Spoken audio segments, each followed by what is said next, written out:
The listener this week have called it, I've got written down what they said, they've called it bilge, childishly brutal, Rambo expression of infantile anger, an absurd and boring movie. Bandanas, rocket launchers. This is, again, I don't know if he practically directed this or not, because I know it's meant to be George Pancosmatos, isn't it? Is that how you say his name? He might have had quite a few notes, but he only officially directed the fourth one.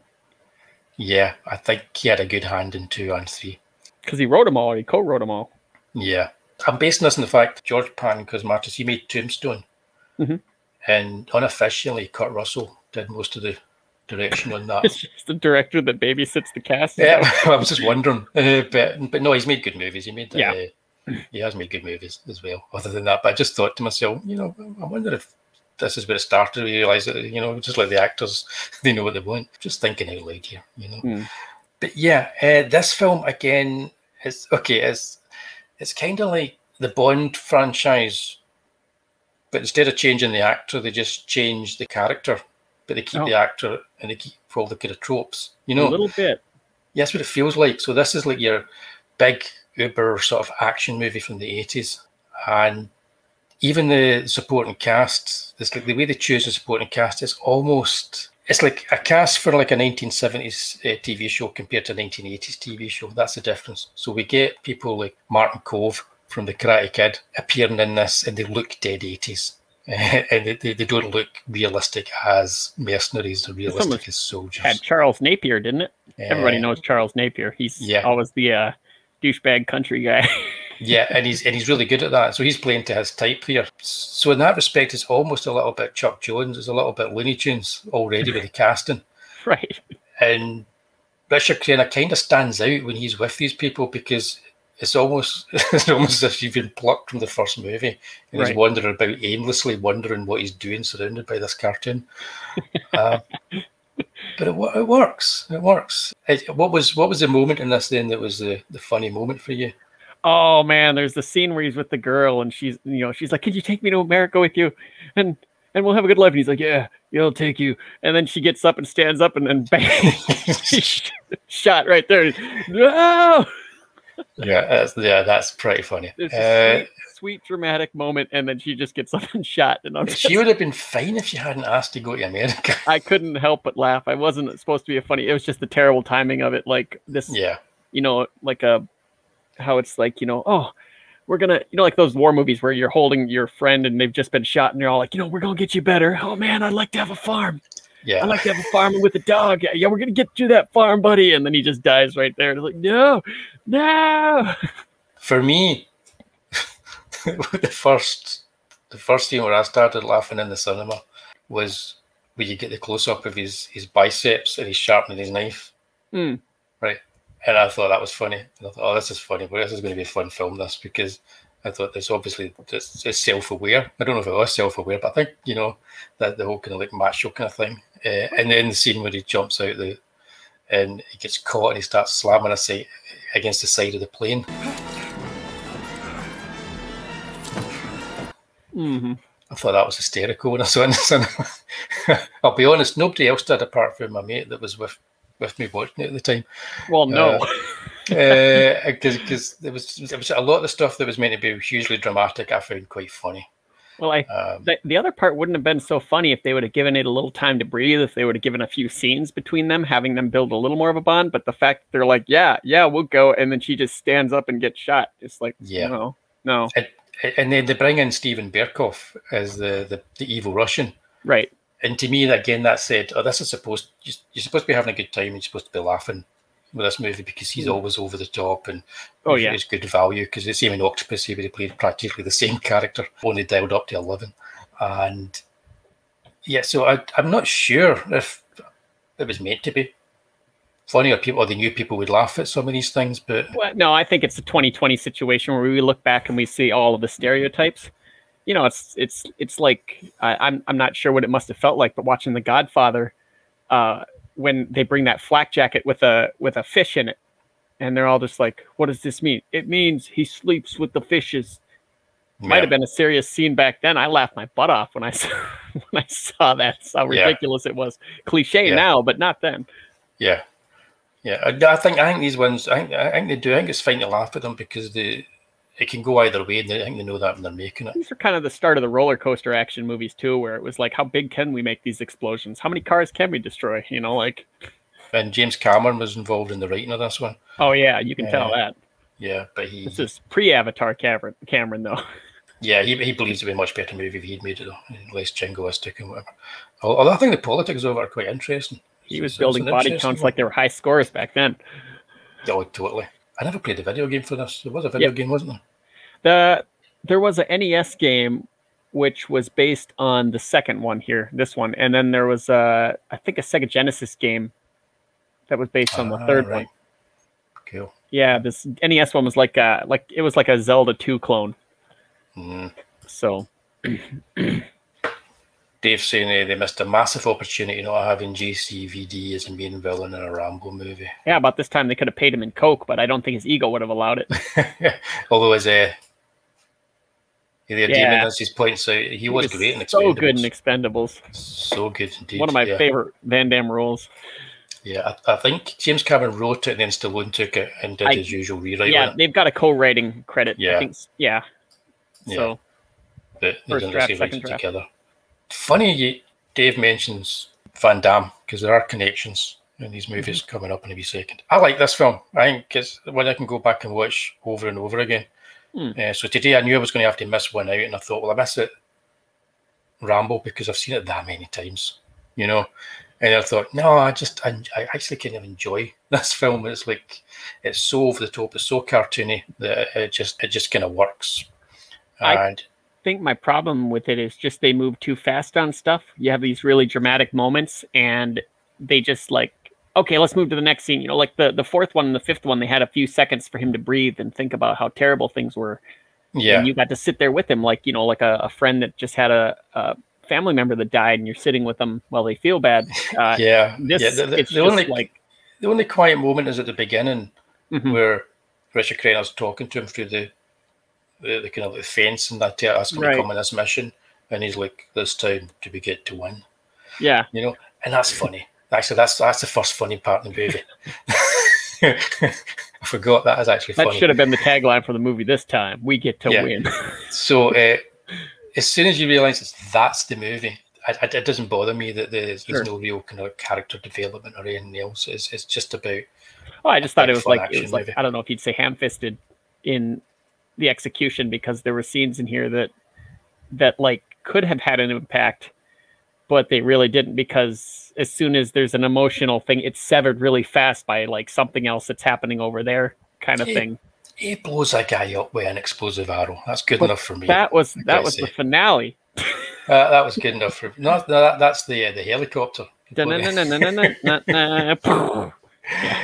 Yeah, no, it gets to poor old Martin Cove. He gets beaten up at the end of all the movies. Who the Karate Kid, Pat Morita gives him a good doing, and then he gets a good wallop off a Stallone at the end of this movie as well.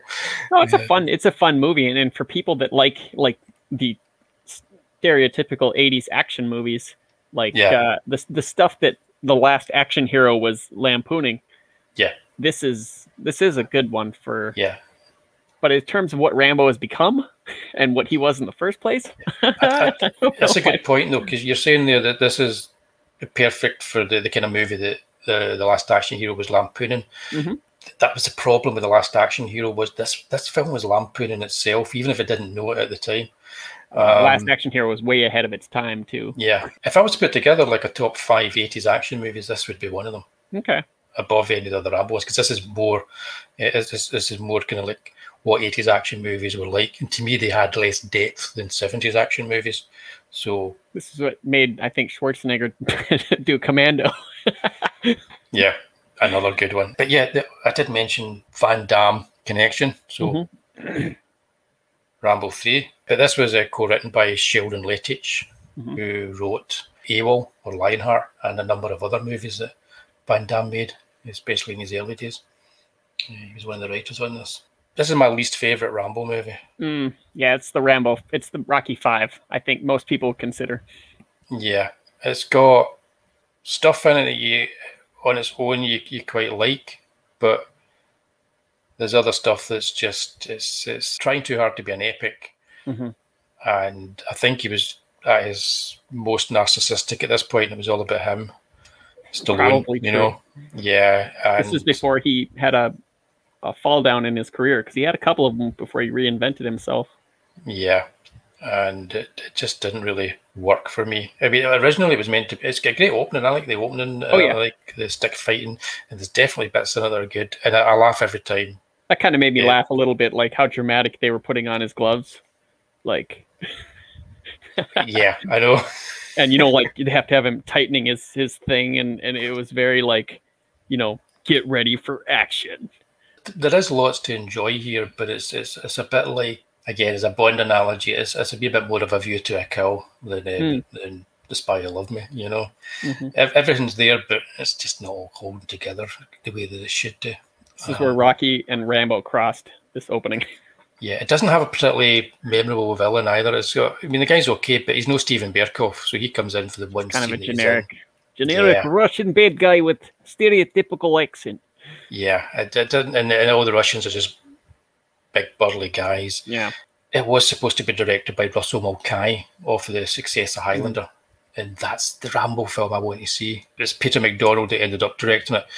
Another connection with Geraldine Lettich and Jean-Claude Van Damme, because he made Legionnaire, one of the Van Damme movies, and it's okay. Perfectly forgettable. Yeah, he's a competent. What he is a really good second unit director. It makes a competent director, so he's good at all the action stuff. But yeah, there's not much to say about this other than, yeah, Russell Mulcahy gets sacked, Peter McDonald got put in the director's chair, and the final movie was not as good as the first two. I did get a big laugh when he's sitting there floating in that big gunship going, "Come on out, I don't want to kill you. Just to take you away. It's okay, come on out." Yeah. Throw your weapons down. Yeah. I'm trying to think what the best bits are. I mean, it's like, I think the stick fight is my favourite bit. There are a few the start. Parts. Gosh, I'm trying to think. I mean, there was a lot of, in this one I noticed a lot more of, like, he got really injured and it, of course, didn't affect him at all. Yeah. Had that, you know, he, like I said, he got shot in the leg and then he just gets up and, like, does a roll and puts all his weight on his leg, no problem. And it, like, Stallone hadn't quite gotten to that, try to make things realistic yet. Yeah, the problem I had was the movie should, because it's him going off to rescue his pal Richard Crenna, you know. The movie should have been him rescuing him about halfway, at the halfway point, and they should have been together getting out. And they should have made something with the two characters together, because they're not enough scenes together. They could have made a better movie about those two characters, about their friendship, because I think that's what was at the back of it, but it never actually manifested itself that way on screen. Yeah, this would have been a lousy ending. Yeah, overall, just like, well, apart from the song. Oh yeah, Demon Vizarek asks, "Who would you cast for a Rambo remake?"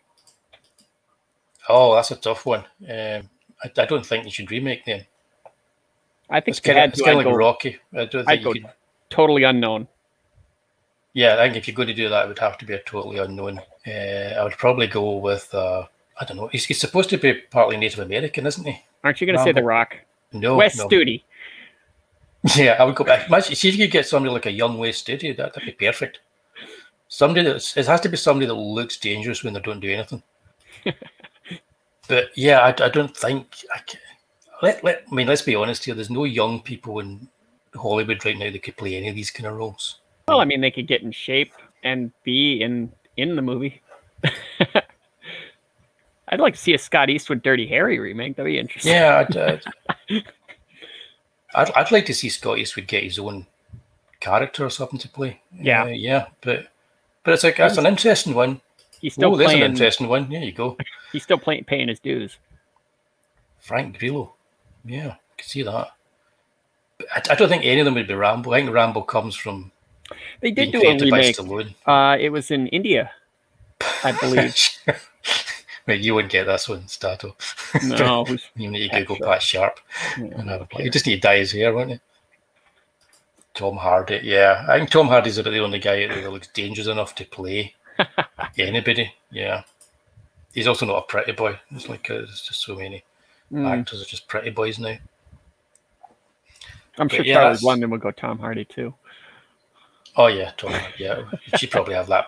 What's his name? Loki playing it. Tom Hiddleston as Tom Rambo. Hiddleston as Rambo. You know what? I would actually watch that. Like a Saturday Night Live sketch. Yeah. I didn't think he could play Bond. People said he could play Bond. Then I saw the Night. Was it the Night Porter? That TV show that he did. He was really good in it. And I saw him as Bond. I thought he could actually do that. He could pull that off. No, I think he probably could. Well, I mean, I'm not sure what the barrier of entry is now, but I think he'd probably do a decent job. The problem is it's so tied to him being a veteran of a war that was lost and that nobody really wanted us to be in. They'd have to make him an Afghan or a Iraq war guy in order to update it. Yep, I'd damn as Rambo. He'd do it. He would just drop of a hat. He'd do it. But it's an interesting one to read up on before you watch it and find out about the kind of movie it could have been. Russell Mulcahy coming right off of Highlander, so think of the qualities and the stylings of that kind of movie in a Stallone film. I think it's quite obvious that they were going to clash, straight away. Rambo 3. If we're going to rank them, we'll start right now and we're putting this at the back for both of us. Yeah, probably. Yeah. Still, if it's on TV, give it a watch. Sure. Now, I suppose one can see Rambo's relevance to America and even other war-afflicted countries like the Lebanon. What's harder to figure out is why such brutal and mindless claptrap seems to be equally popular here. In its first 2 weeks, it grossed nearly £3.5 million, which is even better than E.T. did. Why then have British audiences been flocking to see it? We were nothing to do with cowboys and Indians. It didn't matter. It's a pleasant action film. It's perfectly pleasant. There's nothing wrong with it. You see, we are very short on the screen today of virile heroes. And that's why I think he gets so much attention, because he doesn't have much competition in that area.